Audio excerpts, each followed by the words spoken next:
السلام البنات، كدايرين؟ لاباس عليكم؟ اموركم هانيه؟ كلشي بخير. كنتمنى تكونوا في صحه جيده ان شاء الله.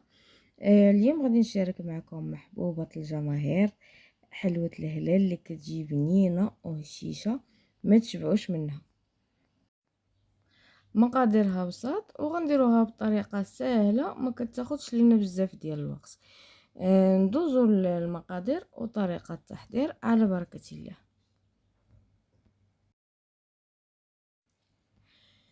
بالنسبه للمقادير عندي كتر من نزلافه واحد شويه ديال الجنجلان محمر. عندي زلافه ديال الكاوكاو محمر ومهرمش بقشورو، ما كنطحنوش مزيان، غير كنهرمشو شويه. كاس ديال السكر كلاصي، وكاس ديال الزيت، معلقه ونص كبار ديال القرفه، والزبده. الزبده كنكون جابداها من الثلاجه من قبل. عندي خماره وعندي فرص على حساب الخليط.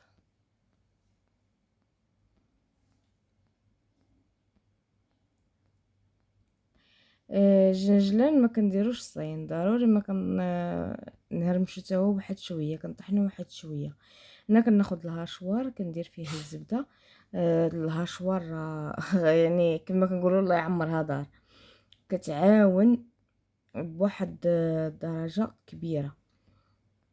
يعني عوض ما ديري الزبده وتبقاي تسمعكي فيها وتبقاي، ومع ذلك كيبقاو حبيبات ديال الزبده.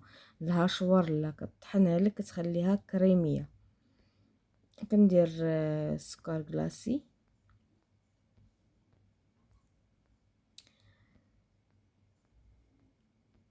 كنطحنها واحد شويه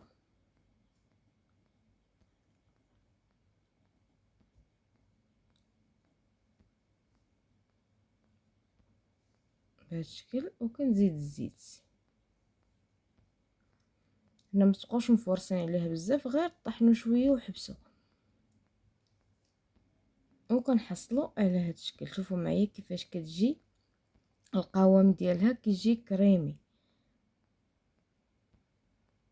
كتجي ساهله في خدمتها. كنزيد هنا كاوكاو، جنجلان.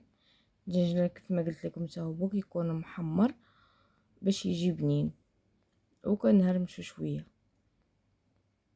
الا بغيتي ديري شي شويه صين يمكن لك ديريه.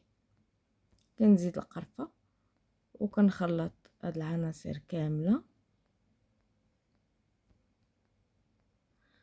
وكنبدا نزيد في الدقيق بشويه بشويه. تقريبا هزت ليا كيلو ديال الطحين، دقيق الفورس. ما كندلكوهاش البنات، غير كنجمعوها بالريوز ديال الصبعين ديالنا.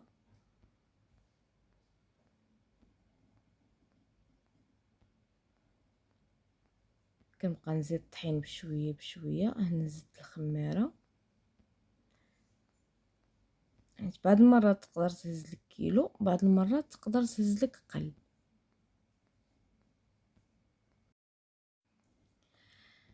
شوفوا معايا القوام اللي كنحصل عليه ديال العجينه، ما تخليوهاش مرخوفه البنات. الا خليتوها مرخوفه ملي كديروها في الفران كديفورما الشكل ديالها، ما كتبقاش شاده داك الشكل ديال الهلال. كناخذ واحد شويه ديال العجينه كنديرو على شكل طولي، وكنقوسو بهذا الشكل.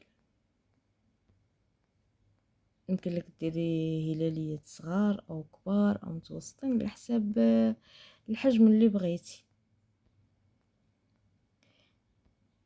كنستمر انايا بهذه الطريقه.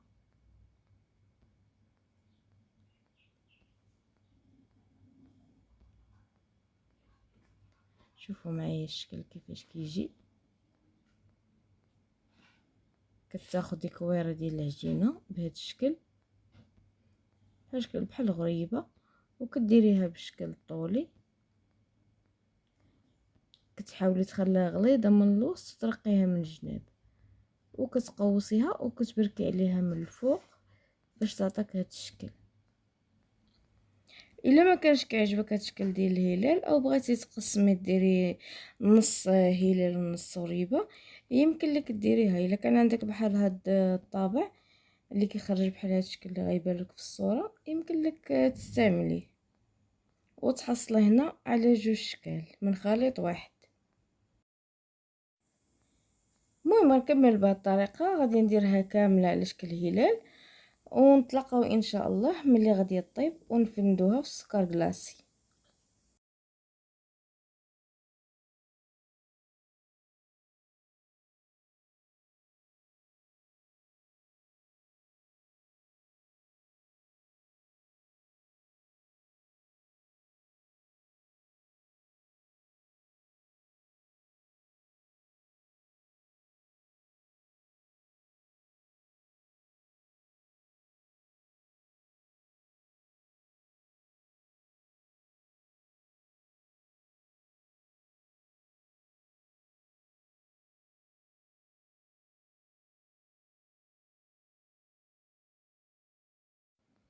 وهنا البنات بعد ما كتحمر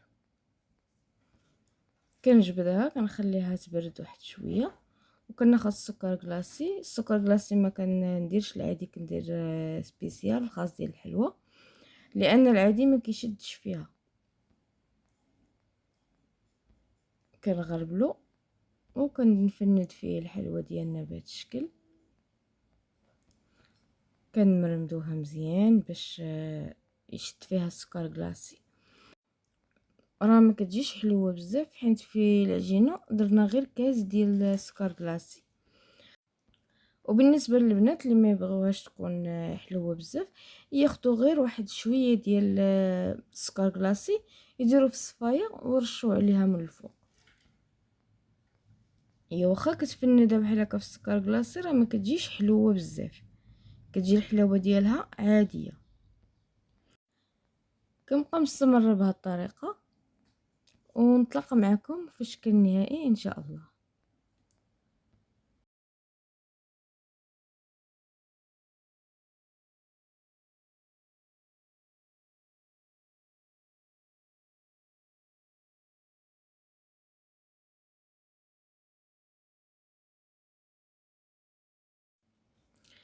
وهذه هي الحلوى اللي وجدنا اليوم، حلوى الهلال محبوبة الجماهير اللي كل شي كيعشقها كبير وصغير.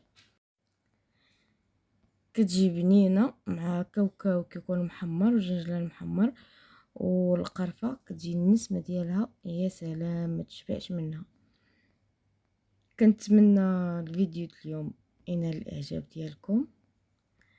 هنا من بعد ما كنكملوها وكنقادوها ضروري ما كنرشوا عليها واحد شويه ديال السكر كلاصي من الفوق. كيف ما كتشوفوا معايا هذا هو الشكل النهائي ديالها.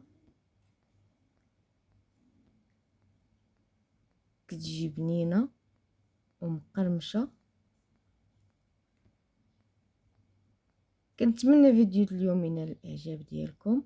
ما تنسونيش من لايك والاشتراك والبارطاج، وكنشكركم على تشجيعكم ليا.